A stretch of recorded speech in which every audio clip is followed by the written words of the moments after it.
Të nderuar të pranishëm, zonja dhe zotërinj, të rinj e të reja të zonës sonë, i nderuar profesor Dr. Sali Berisha.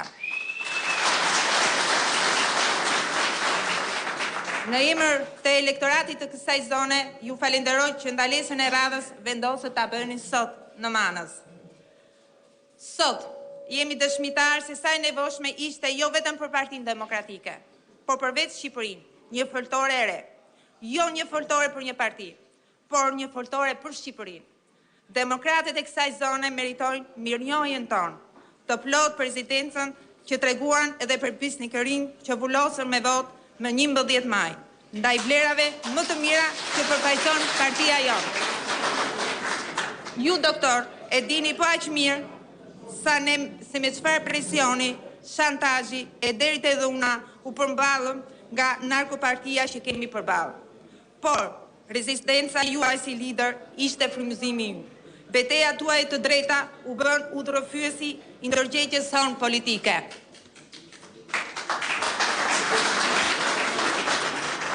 Të nderuar miq, lajmi i mirë është se cikli të Edi Ramës në pushtet i ka ardhur fundi. Narkoregjimi i tij është plot një problem madhor, i trajtuar nga Europa dhe Shtetet e Bashkuara të Amerikës, po aq i rrezikshëm sa regjimi i Putinit. Zëri i doktor Berishës dhe qendresa jonë kanë dhënë frytet e veta. Ajo që më 11 maj duke si disfat, sot është dita ku nisi numërimi mbrapsht për Edi Ramën dhe bandën e tij. Mjafton të shikoni një kryeministër që fshihet pas fustanit të Belinda Ballukut për të kuptuar fundin e një autokrati pa lavdi. Ora e Shqipërisë së lirë, së lirë nga pushteti Edi Ramës, po troket. Ne që nuk u trembëm me 11 maj, nuk mund të trembemi sot nga një fantazme politike si Edi Rama. A nuk jemi dëshmitar se edhe bashkëpunëtorët e tij po e braktisin?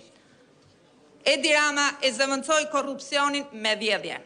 Dhe për këtë ne duhet të zotohemi se në vitin 2026 ai nuk do të jetë më kryeministër. Para se të përballet me drejtsinë, ai duhet të përballet me akuzat e qytetarëve.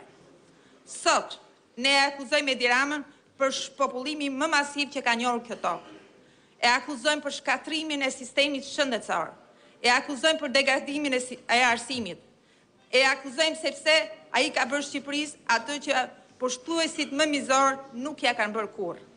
Prandaj, të nderuar miq, si një augur i mirë pas Krishtlindjes, le ta shohim këtë aksion politik si thirrjen për betejën finale kundër armikut më të egur të Partisë Demokratike dhe Shqipërisë, Edi Rama. Doktor Berisha, ne që jemi sot këtu, qytetarë të lirë këtë tij vendi, e kemi marrë vendimin tonë.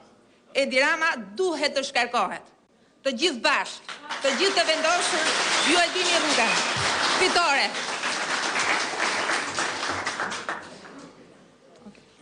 Ju falimderit gjithëve dhe më keni bërë surprizë shumë të madhe.